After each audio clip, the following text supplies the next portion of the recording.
true crime podcast where best friends and next-door neighbors, Willow and Lillian, spill the tea on murder, mysteries, and other things that go bump in the night. So get your favorite teacup ready, and let's get into it.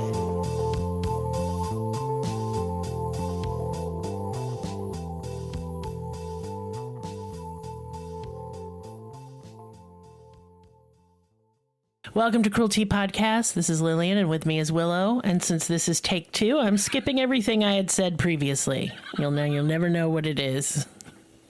No, it was dumb. So this month's theme is Satan Made Me Do It. Satan. Yeah. And that's the reason for the season. We had some technical difficulties the first go around, so we had to re-record this. Yeah, so I'm now done being silly. And please, the only trigger warnings on this are going to be like religious trauma.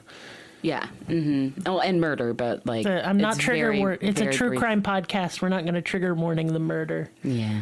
As it is murder. It is adjacent. Yeah. What case is this? Fuck. Oh, Lillian. I know. This is the trial of Arne Cheyenne Johnson in the Devil Made Me Do It case.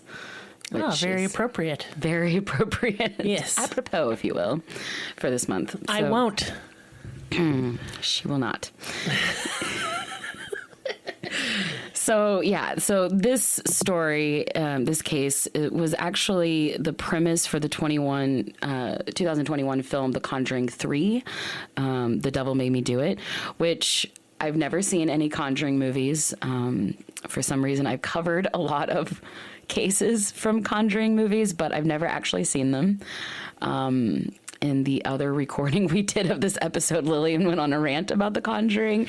I don't like them. I don't like those movies. It's better off deleted, like where it yes, just who cares? But yeah, it's Halloween season, so if you're into the Conjuring movies, this is the backstory for the third one. Mm-hmm. There we go. So, like most hauntings and possession cases, it begins with a house. It's May of 1980, and 19-year-old Arne Cheyenne Johnson and his 26-year-old girlfriend, Debbie Glatzel. Notice the age difference there. We don't have a lot of information on their relationship. Some sources do say that it was a much longer relationship than you would want of that age difference, but... Yeah, it said like you said in the previous recording. Yeah, it's alleged. It's alleged. Yes. So, yeah, again, I don't have enough sources to really give my solid stamp of approval on either way, but they did grow up together. They did know each other for a long time, and their families were kind of like conjoined families. Like her little brother was basically Arnie's little brother. His mother was like another mother figure to her. Yeah, it's a little icky to me. Yeah, well, it is a small town, so... But yeah, they had moved away to the city for a short amount of time, and they were moving back to Brookfield, Connecticut, and they came to stay with Debbie's mom, Judy, and her little brother, 11-year-old David. They stayed there until they could find the perfect house, and they did. They found their dream house. And when it came time to moving day, David ended up tagging along with them to help them move in. To them, it felt like life was really about to take off. Arne worked for a tree service, Debbie was a dog groomer, and this house is where they had hoped to start their family and grow their future together. The moving costs had taken up all of their savings, and they were basically scraping to get by, but they were happy. David took care of his aging mother, and this house was roomy enough that she was able to have her own room and kind of own section of the house. Debbie's younger brother, David, was so happy when they came back home and, was so happy to help. Debbie ended up referring to him later as, quote, their little teddy bear. And they had really bonded over the years, especially with Arne. And basically helping them move, helping them unpack, helping them get their new house ready was, a special moment for him. He was kind of like...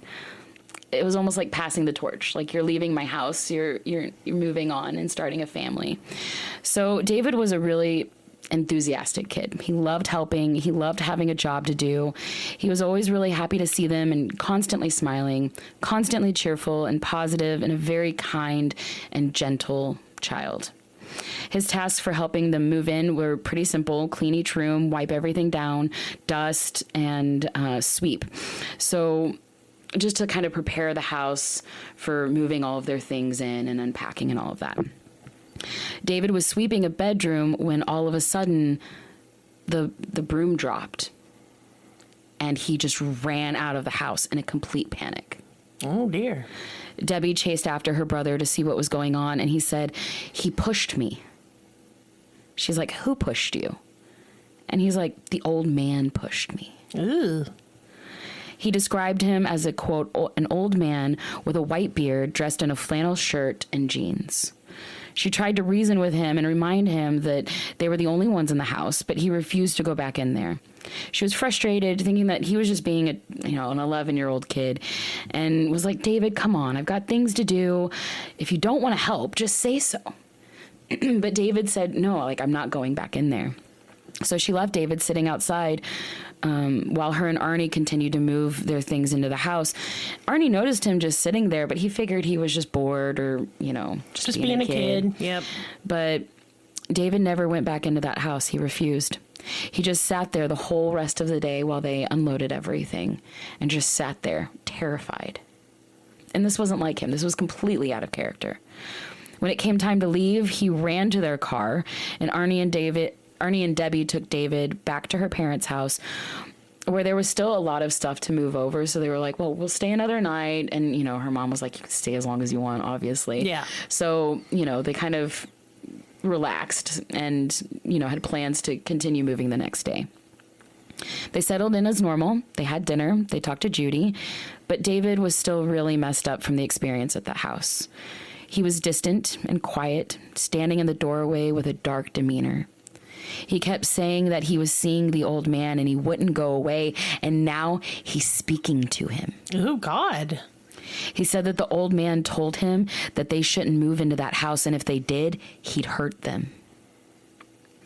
David closed his eyes and told them that he could see the old man at their new house, and there was an animal who the old man was upsetting, and the animal was scratching at the door. And Debbie thought that he was just being really weird by this. Yeah. Was just saying things to upset them, trying to get them not to move. She told him that they were going to live in that house no matter what he said, and basically mocked the whole idea of an old man, saying that if there was an old man, to, quote, give them a sign. Don't challenge things. Yeah, she'd regret this. Yeah, I'm sure. For sure. David's demeanor got even darker, and just as she mocked the spirit, the house gave a tremble, and their mother instantly stood up and took David back to his room to put him to bed. From that moment on, Debbie was terrified. She knew this wasn't like her brother. She knew something was going on. She just didn't know exactly what it was yet. David and Arne talked about it, and no matter how scared they were of the potential haunting in their new house, they had already put a down payment and first month's rent. They couldn't afford to just pick up and move somewhere. Plus, Arne had already invited his mother to live there with them, so there really wasn't any backing out. They went back to the house the next morning to continue cleaning and unpacking, and when they got to the front door, they saw claw marks. Oh, shit. Just as David had said. To Debbie and Arne, this was proof that something sinister was really going on. Well, I mean, it is. They decided then and there not to move into that house. They went inside and began instead gathering their things and moving it back out into the car. Wow. Then, right as they were moving stuff out, Arnie's mother arrived. She saw them carrying out the boxes and was like, "What the fuck are you guys doing?" And they told her, like, "No, this place is haunted. This place is fucked up. We're not moving in here. Like, we can't do this." And Arnie's mother was so angry at them. She didn't believe in ghosts. She thought all of this was hogwash. And she had just moved out of her apartment. She had to come live with them. Yeah, she had ended the lease on her apartment. She had her car all packed up and ready to go when she arrived. So she's like hell, like, I'm moving into this house. She literally grabbed the house keys from Arne and was like, "Fuck that, I'm moving in."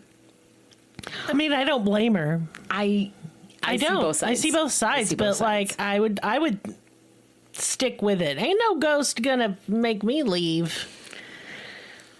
These aren't ghosts. Ain't no demon gonna make me leave. I'll fight him. I don't give a fuck. I know you will, but Oh yeah.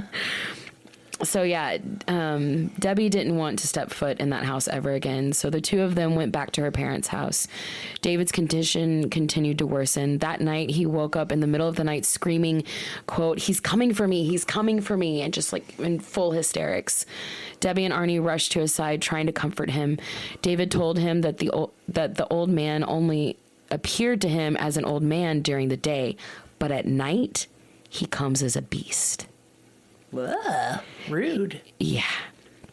He told them that seeing this man, quote, he saw a man with big black eyes, a thin face with animal features, jagged teeth, pointed ears, horns, and hooves. Sounds like Satan to me. It sounds like almost a cartoonic description. Yeah, it's a very cartoonish description Yeah. of like a demon or devil. Yeah, but I'm sure that's exactly what he was seeing. I believe the kid. Why not?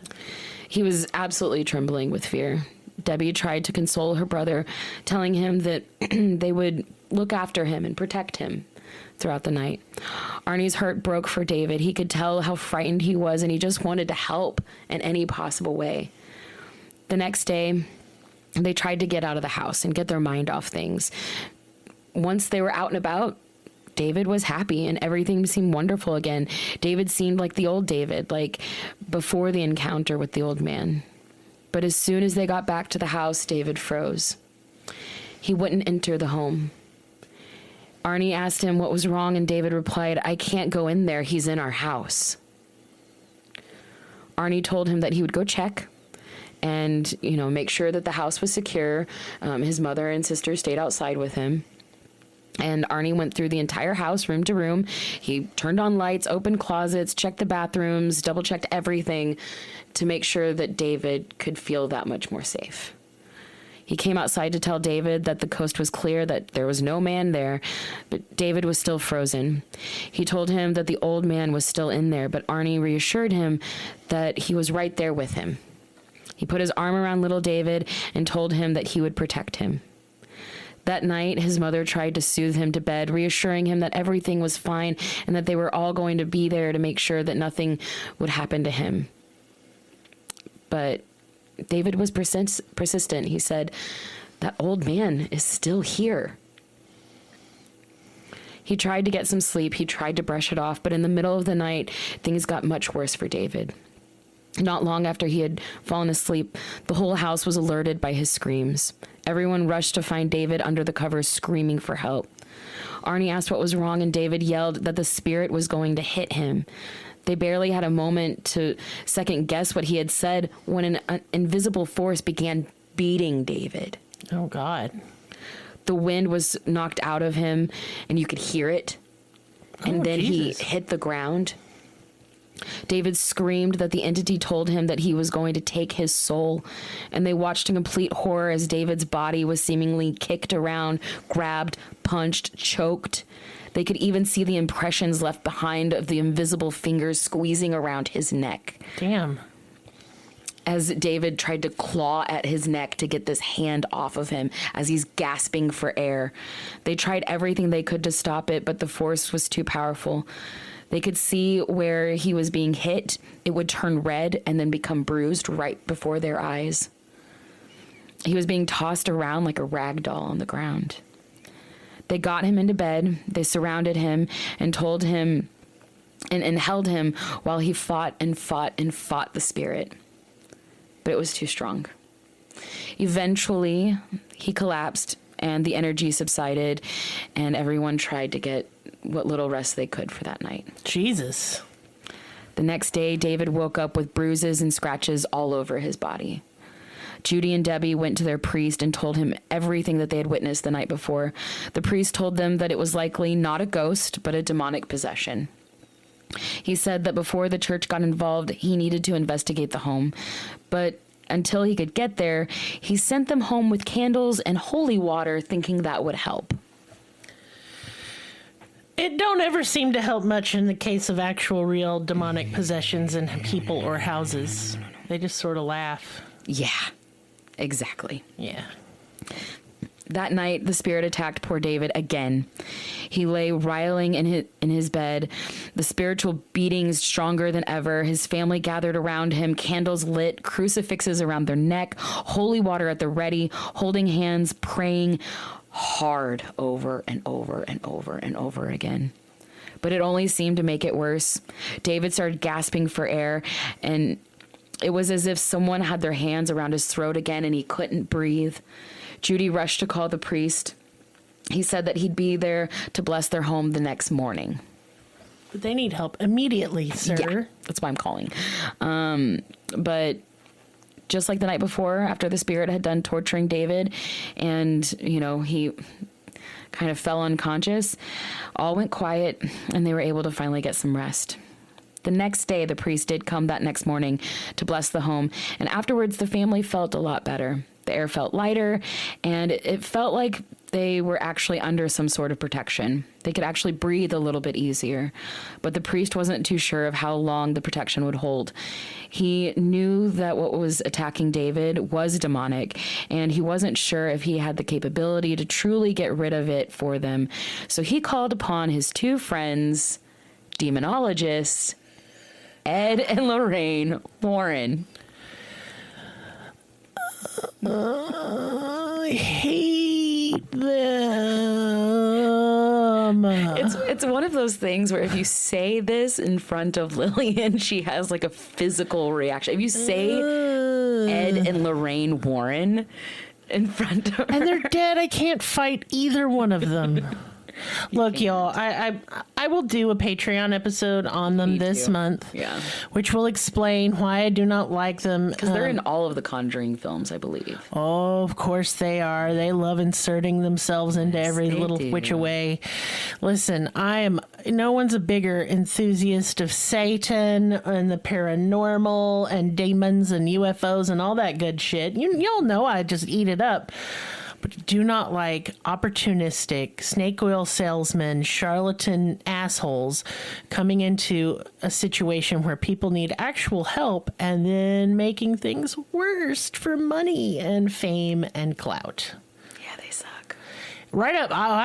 They're right up there with me for that Zach Bagans. He's come to our town so much. I saw him the last time he was here. He's shorter in person. Didn't he I won't say this on air. I'll say it later. Anyway, I don't want to. Did he hit on somebody we know? No. No. Yeah, No. I wanted to say that happened, but anyway. Bad radio. It's fine. So yeah, he called upon Ed and Lorraine Warren. The priest told them that it was urgent, so they packed their things and headed there straight away. They brought with them a medical doctor to do a physical analysis to make sure that there wasn't any physical reason other than the supernatural as to why David was acting this way, to kind of back them, I guess, give them credit. So by the time they got inside the house, David had completely been consumed by the spirit. He was sitting at the kitchen table, scribbling, ignoring everyone in the room.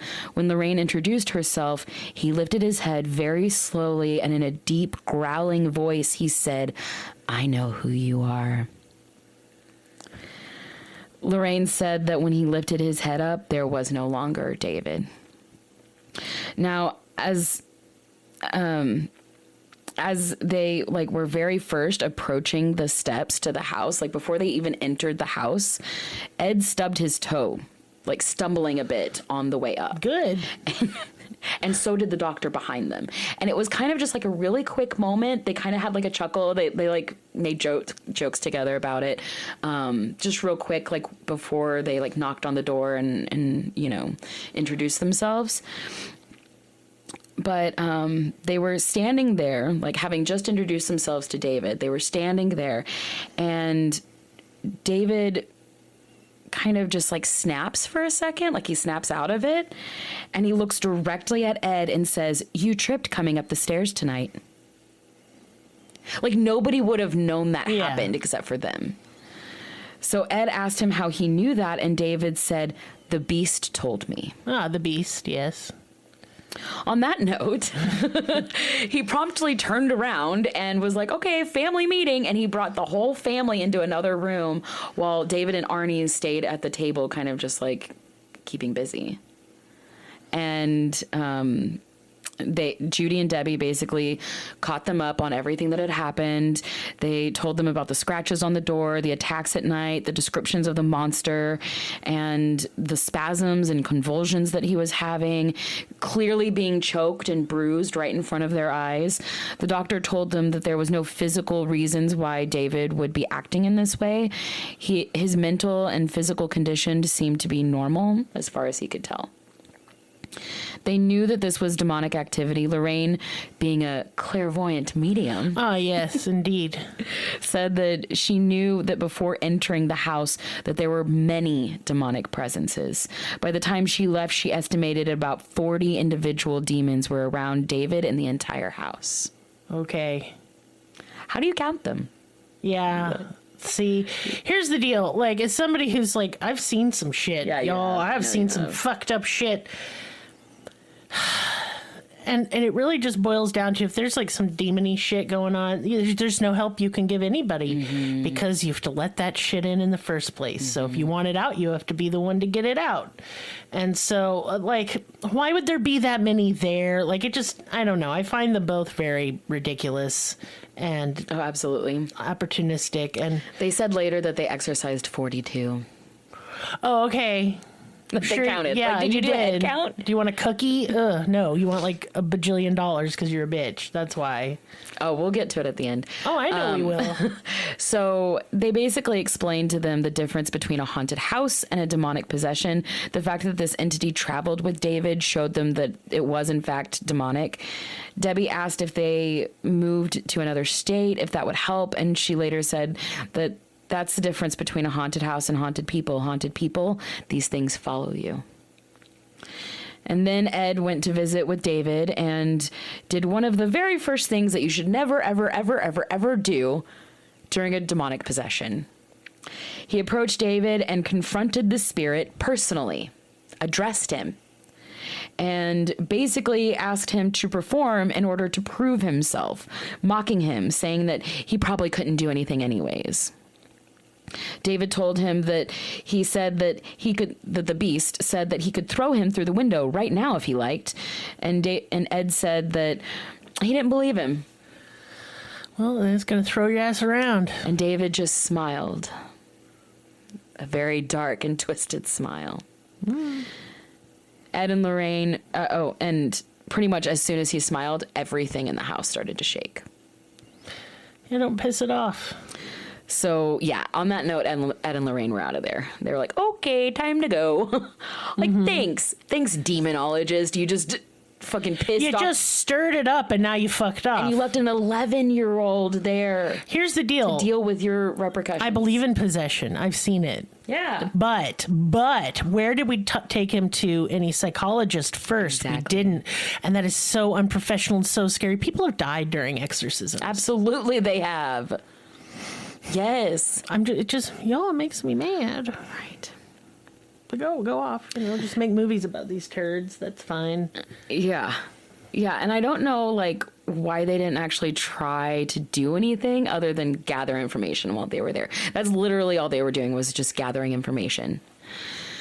But yeah, on their way out, they told them that they would need an exorcism performed, but getting one would mean that you would have to get all of the approvals of the church, and that could take months. They said that in the meantime, they could try to do a minor exorcism, which would only take a few weeks. A minor exorcism. So I watched an entire podcast, listen to an entire podcast about a real Catholic exorcist, like the Pope's exorcist. Okay. This guy's legit, right? And yeah, it does take months to do these. Yeah. And they're really intense. It was going to take months to get approved. Yeah, it takes months to get approved because they make them go to a psychologist first. They test the house for carbon monoxide. They do all that shit. And, it's the only, thumbs up I'll give the Catholic Church on that point, and they make I can't sure believe you said that in a sentence. I know, and they make sure the person's in good physical health, or they don't do it because people have died, and you don't want to be feeding into someone's delusions either, because we weren't there, so we don't know what really happened. And I don't like to discount somebody's lived experience just because I haven't had it, which is why when I just believe people. They'll tell on themselves if they're lying anyway. But to go in there and say, there's no such thing as a minor fucking exorcism is my point. Yeah, I think they classified this because they weren't from the church and they aren't I don't know if there's no licensing for it. But you know what I mean? I could call myself an exorcist right now and go out there and do shit. So that's what they mean, I think, by minor exorcism. It means not valid.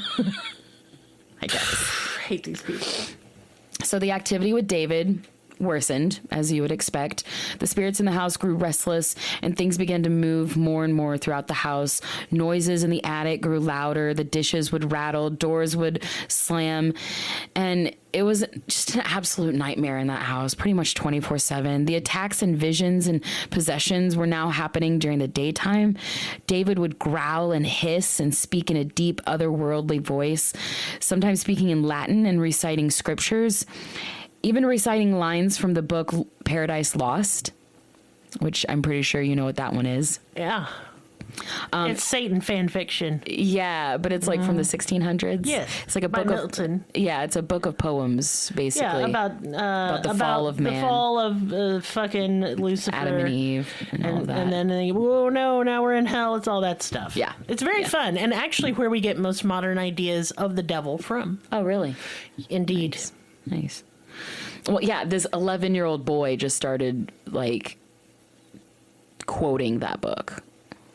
Okay. Demons are so extra. I know. At one point, he even broke his mother's nose during an attack, which he loved his mother. David would never do anything to harm his mother. He never got mad at her or gave her an attitude. He was always really kind and loving towards her. So this was clearly not David. This was definitely the monsters inside of him. She said that when he hit her and broke her nose, that it was a very little effort to him because he was so strong. Yeah, dang. A few weeks after Ed and Lorraine had left their home, they summoned them to the local church basement for an exorcism. A few priests were present, but the church wouldn't allow them to perform the exorcism, nor were they allowed to later testify in court on their behalf. They were basically just there to observe and to pray. David would go through at least 4 of these quote-unquote minor exorcisms. Each one took more of a toll on the young boy's body, and still it would take multiple strong adult men to hold him down during these exorcisms. He was just that strong. Eventually, they had to move it back to the family house because David's screams got so loud that it disturbed the neighbors and nearby school children. That's how intense these exorcisms were. Lorraine later testified that she saw him contort, levitate, and one time completely passed out and stopped breathing for a while Arne tried to perform CPR and resuscitate him. He did finally come back, but it was only to fight more of the demonic possessions. Lorraine said that he, quote, demonstrated the supernatural ability of precognition, speaking about a murder that was going to happen. She took this seriously, and in October of 1980, she went to the police station to warn them about a potentially dangerous situation involving David. But little did they know at the time, it wouldn't be David who would be killing. Arne stayed by David's side the entire time. For months, he worked hard all day, came home to protect David at night. He started letting David sleep in his room so that way his mother could at least have a break.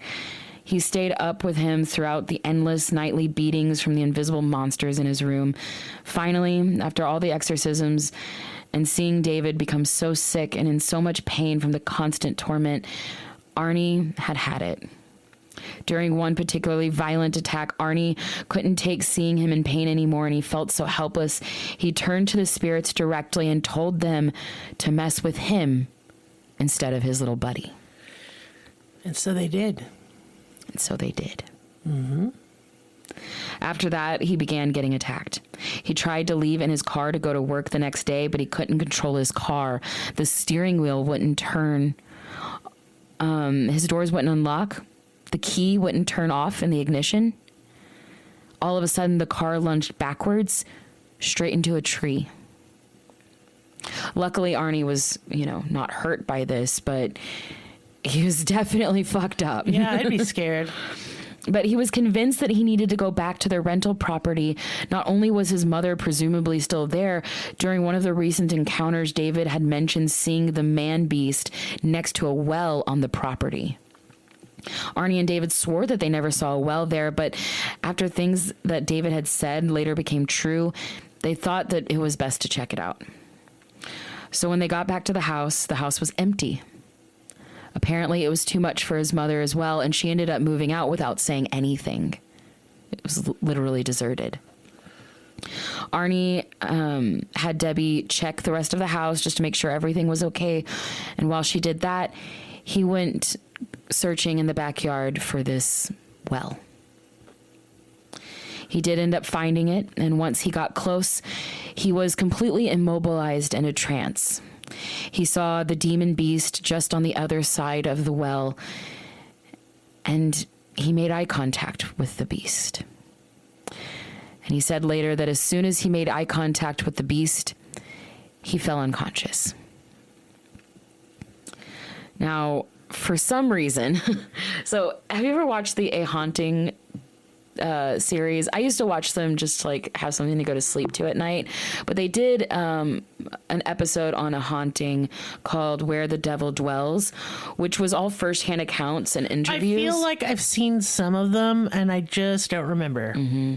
They used to have them on Facebook Reels, and I used to see them a lot just casually, but and I watched them from time. I forgot what platform they're on. But anyway, they did an episode called Where Demons Dwell. And yeah, it's all firsthand accounts from Arne and Debbie. They are interviewed in that episode. They basically kind of tell the story moment by moment for how it happened up until this moment. The episode just ends, and it kind of makes you think that all of a sudden, David's possession was gone, and they lived a happily ever life. And that's what we hope for, but no, that's not where the story ends. I can probably dream up my own ideas as to why they kept the story that short, but no, all was not well. It got much worse. Now, this is the beginning of Arnie's possession. They returned back to the house, and David's condition began to get worse, and Arne became more and more agitated, distant, cold, still tending to David's needs, but now he was different. Debbie felt like this was all getting to be a little bit too much. She feared that Arne and David were in some way making it worse for each other, so she looked for another apartment, hopefully one that her and Arne can move into to possibly help the situation, kind of clear the air. Yeah. Debbie's boss at the dog groomers, Alan Bono, told her that he had several rental properties and offered one of the apartments that he owned for them to rent. It was actually really close to her job, so it seemed really reasonable. And but when they moved in, Arnie's condition worsened. He reportedly would go into a trance-like state. His eyes would turn black, completely consumed by evil, and he would growl. He would hallucinate, and when he'd come to, he would have no memory of anything that had just happened. Jeez Louise. On February 16th, 1981, Arne called into work so he could join Debbie at the groomers instead. That day, for lunch, the boss, Alan Bono, took everyone out for lunch and drinks and paid for everything. Debbie's sister Wanda and 9-year-old niece Mary were also there with her that day, and she was like, I don't want to go to a bar. I don't feel good about this. So she actually took her sister and niece out for pizza instead and let everybody else, including Arne, go to the bar and kind of hang out for lunch. But Debbie just knew something was going on, and she knew that there was a reason why she needed to hurry. They basically ate their pizza super fast and went right back to work. And by the time they got back to the kennel, Alan Bono was reportedly so intoxicated, and him and Arne were starting to get into it. Oh, no. When they came into the room, Alan Bono grabbed little Mary and reportedly wouldn't let go. I'm not sure why. It's not really stated what he was yelling about or what the argument was about, but he had his grips on 9-year-old Mary and just wouldn't let go. Debbie ended up putting herself in between the two men, and Arne ended up yelling at him to let go of Mary. And when he did, Mary took a run for the car, and at this point, Arne was completely gone. He was growling like an animal and just going ballistic. All of a sudden, Arne pulled out a 5-inch blade pocket knife and stabbed Alan Bono multiple times. Alan Bono later died at the hospital from his wounds. It was later reported that he had suffered anywhere from 4 to 5 stab wounds to the chest, but they were so deep that he was basically cut open from his heart to his stomach. My God. That's a fucking rage. Yeah, it is. It only took police about an hour to find him because Arne just like stabbed him and then walked away into the woods. Jesus. It took them about an hour to find him, and he was 2 miles away, just wandering through the woods. He was in a daze. He had no idea what had just happened. He had no idea what he had done. He had no recollection of even fighting with Alan Bono. And so, yeah, he was no help in interrogation. They took him to jail pretty much immediately, and that next day, Lorraine Warren showed up to talk to police about the possessions. Of course she fucking did. Of course she fucking did. Bitch, stay out of it. It ain't even about that right now. Right? The police, of course, didn't believe her, but the media took this by storm. Well, of course they did. That's what she wanted to happen. That's exactly what she wanted. The hotels in the area sold out during the trial. The crowds got so big that they were spilling out of the courtroom. Not only was this the first murder to ever have happened in Brookfield history, it was now being claimed as the very first, quote, innocent by demon possession case in U.S. history.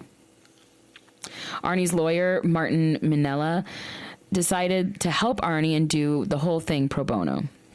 He even traveled to Europe, to England, to basically talk to a handful of lawyers that had dealt with cases similar to this.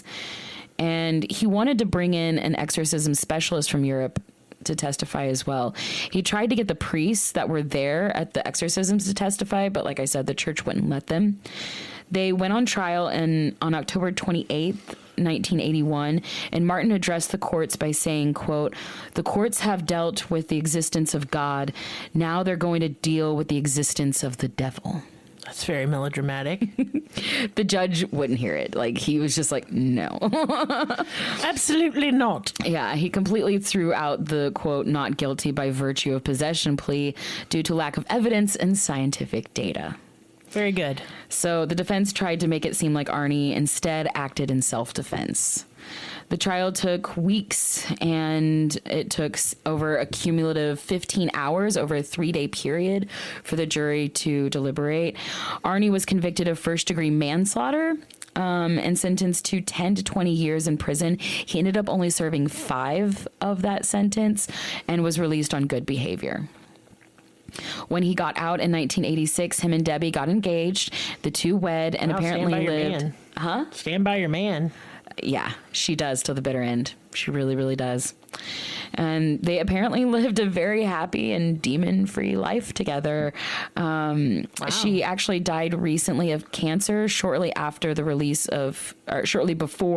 the release of the Conjuring 3, which her and Arne were able to actually work with the producers of the film to make sure that it was at least as close to the real-life experiences that they experienced. So at least there's that. I know, and that makes me doubt their story even more. Just saying. So Lorraine Warren wrote a book called The Devil in Connecticut. Yep. And allegedly promised she'd share the proceeds with the Glatzel family. Which she should have done. But David's brother, Carl, claims that he wasn't possessed, that the whole book is a lie, and that he was actually suffering from mental health issues, which at the time David was diagnosed with a learning disability. It never said which one. What? Yeah. But he also claimed that Lorraine said that after the book the family would become millionaires, but the family only received allegedly $2,000. Because she's a liar. Together, David and Carl, like once David grew up, David and Carl sued the Warrens and the publishers for, quote, violating their privacy, libel, and intentional infliction of emotional distress. Good. David's father also denies that his son was ever possessed, but all the accounts that I've read of this case, the father is never in the picture. Like, he's never at the scene, or I don't know where he is this whole time. I think that something weird was going on. Do I think possession? It's been so muddled by the Warrens and the way they exaggerate everything. There's no way for me to ever know that. Right. But I hope she got her pants sued right off. I think they completed the lawsuit. I'm not really sure. I didn't see any follow-up articles on that. But it is really hard to say. Like, I mean, we don't have an opinion because we weren't there. But David was there, and David swore the entire time that these things were happening to him. But now that he's an adult, he's saying that these things were not happening to him. So it's really hard to say heads or tails. Everyone that knew Arne growing up said that he was just, you know, your all-American, quote unquote, good old, you know, small town boy with a big smile and a kind heart. There were a few reports later that said that Arne had a temper, but like, I don't know. You know what I mean? Like, sometimes people will try to find those situations or memories or something to kind of back somebody's actions later on. It's really hard to say. Memory isn't reliable. Neither is first, like, eyewitness testimony. And just to let you all know, the Warrens' net worth is $83 million out of 2023. Where am I? I don't know. And that would be their son who has all that money. And don't worry, he's continued in mommy and daddy's crooked charlatan footsteps. He makes things like wish boxes. Huh? What? Where you make a wish and this magical box will grant it or some shit. I don't fucking know. Yeah. Oh. Yeah. He's going to squander that whole 83 mil. I don't know. He's been running their shit for a long time, so I doubt that. Wow, dude. Yeah, I don't know what to think about this case. Like, I want to believe in their experiences, but at the same time, it's like, I don't. I'm going to be honest. On this particular case, I think they all got themselves whipped up into a fine lather. I think I don't believe it. I don't. Nope. I tend to lean on the believing side. I tend to lean on that because it's very easy for me to see, because David was so young, he was only 11 years old, that maybe, you know, trauma kind of blanked it out, and maybe he second guessed himself. I mean, I'm on the fence, but I lean more towards, the Warrens made some promises and things were played up. I just think the Warrens really fucked with them, and if this demonic possession was real, it made it worse. They made it so much worse. It's easy to make it worse. It is. You know what else is easy? Oh my God. Business time. Girl. Yes.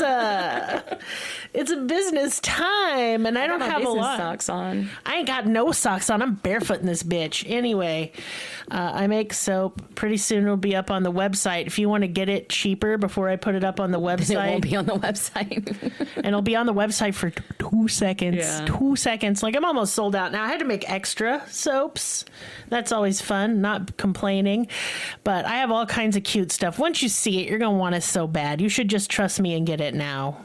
For your own sake. Also, Patreon, we have one. Go check it out. Our pictures are there when we're trying to do it. Listen, things have been away and a mess. But y'all, we're doing our best. Phone bit the dust. My car bit the dust. My AC bit the dust. My whole life is in shambles and crumbling all around me. That is true. I basically eat a diet of protein drink and vitamins because I can't go to the grocery store. No. It's pathetic. But I say that because that is the main reason why like all the photos for Patreon and Instagram I've been a especially little behind, yeah. because my phone that I can do all of that on restarts every 5 minutes or less. Yeah. So if you also have a really nice phone that you want to give to Willow, it's on T-Mobile. That would be nice. Well, it doesn't matter. It can be on any service because that's what my card is on right now. Well, I guess that's true. Yeah. So T-Mobile phone. Please make it a nice phone, not a shitty phone. God, I'm not. Beggars can't be choosers. I can.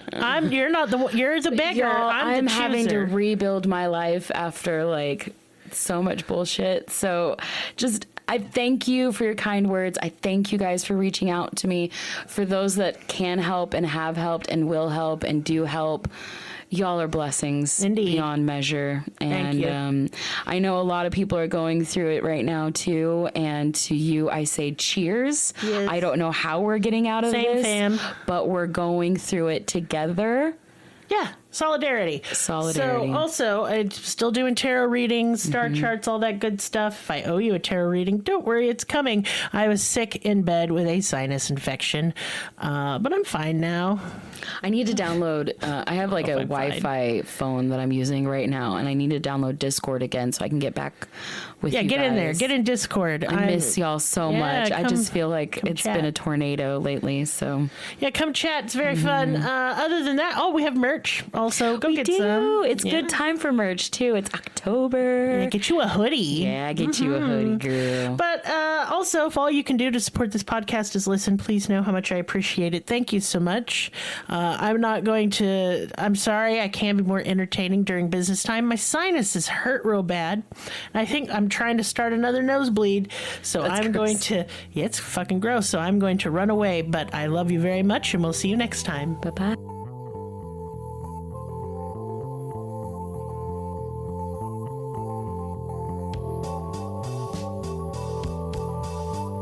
Us on your social media platform of choice. Linktree/cruelty has all of the links. Check out our Patreon for exclusive episodes, merch, ad-free episodes, live ghost hunts, and much more. Please be sure to subscribe. New episodes are uploaded weekly. Thank you so much. See you next time. Music and production by Libby.